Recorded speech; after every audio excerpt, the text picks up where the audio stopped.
I was a prison guard, and after our warden's daughter was called inside our prison, he began interrogating prisoners for answers. So I tried to intervene, but he blackmailed me, threatened my family, and turned my community against me. So I played his own game and pulled an Uno reverse that devastated his entire life. I used to work as a prison guard, and one day our warden decided it would be a good idea to bring his 10-year-old daughter in so she could see where Dad works. He left her alone in his office for just a minute when she wandered out. He found her 10 minutes later in one of the corridors, bleeding out from her head with the fly on her pants undone. Watching him clutch her against his chest and hold her lifeless body repeating, "Daddy's got you, sweetheart," for hours was a sight I'll never forget. From that moment on, he became obsessed with finding out who did this. He didn't even take a day off from work, just came in next morning off no sleep and spent the whole day grilling every prisoner and guard. He offered bribes, reduced sentences, special privileges, anything for information. I remember watching him break down between interviews, then slam his head into the wall repeatedly, just so the physical pain could momentarily drown out the emotional one for long enough to conduct the next interview. He rounded everybody he thought gave suspicious answers and threatened them with solitary confinement, beatings, firings for guards. He even went as far as forcing a prisoner to wear a wire during yard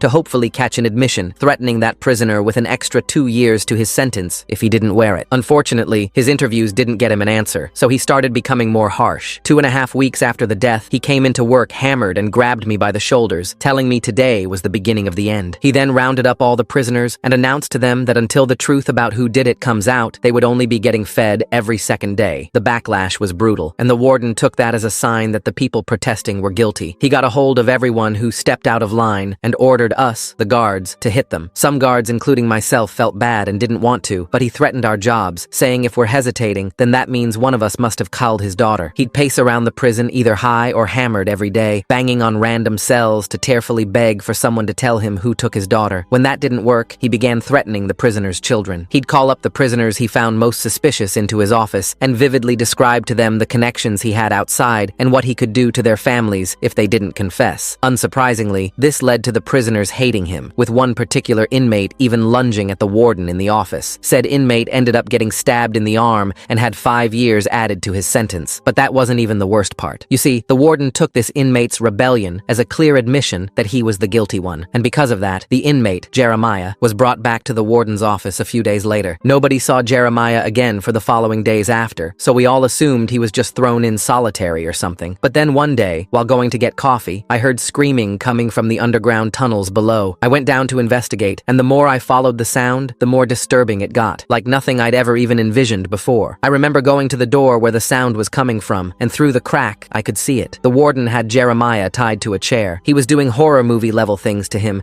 and screaming at Jeremiah to admit he did it. He had a table of tools next to him, with everything from pliers to knives to blowtorches and even a buzzsaw. It was the most disturbing thing I had ever seen. Jeremiah already had 2 less fingers and marks up and down his body. I froze, but before my conscious mind could make a decision, I started banging on the door. I saw the warden freeze. He slowly came up to the door, looking disheveled and manic. He looked like he was on everything that's hardcore at once, hasn't slept in weeks, and his eyes were that of a psychopath. I yelled, asking him what the hell he's doing, and he screamed back that Jeremiah deserves to pay. I retorted that he had no idea if Jeremiah even did it, and that's when he went silent. I heard footsteps, then saw him going back to Jeremiah, where he started pouring salt into his open wounds, screaming at him to confess. I pounded harder on the already damaged door, my fist aching as the old lock rattled but held firm. The warden's voice rose above Jeremiah's agonized shrieks, screaming, "Confess," over and over. The sound of liquid splashing, followed by an inhuman wail, told me he was pouring more salt into the wounds. Then suddenly, everything went quiet. I heard footsteps approaching the door, slow and deliberate. The warden's breathing came heavy through the crack, and when he spoke, his voice was low and controlled through gritted teeth. "How long have you been standing there?" My mouth went dry. I tried to lie, stammering that I'd just arrived, just heard something strange, but he cut me off with a harsh laugh. "You called me a psychopath 5 minutes ago. I heard everything." Behind him, Jeremiah's whimpers grew weaker, more desperate. I noticed the warden's hand gripping something metal behind the door, keeping it out of my view. Footsteps echoed down the corridor. Peterson appeared around the corner, coffee cup in hand, his usual morning routine. He stopped when he saw me pressed against the restricted door. "What's happening down here?" My heart raced. This was my chance to expose everything, to get help. But then I remembered Peterson's daughter went to school with the warden's surviving kids. The whole prison community was interconnected in ways that made every decision complicated. I forced my voice steady and told Peterson there was a situation, but I had it handled. He needed to go back upstairs. He hesitated, looking between me and the door, but eventually shrugged and headed back the way he came. Jeremiah Jeremiah's moans grew weaker behind the door. If I didn't act soon, he might not survive whatever the warden was doing to him. The door opened slightly. The warden's face appeared in the gap, splattered with blood, his eyes wild, but somehow also calculating. He spoke calmly, which was somehow worse than the screaming. "You can join me, or you can leave. But if you leave, you were never here." 3 realizations hit me simultaneously. My keycard records showed I was in this restricted area when I shouldn't be. The security cameras that normally monitored every inch of the prison were mysteriously off in this corridor. And in the warden's visible hand, he held a bloodied pair of pliers. Self-preservation kicked in. I backed away from the door, my legs shaking. The warden watched me retreat, then added, "Check the morning schedule. You're assigned to help me with a special project in an hour." The implication was clear. He'd planned for potential witnesses. I stumbled back to the break room,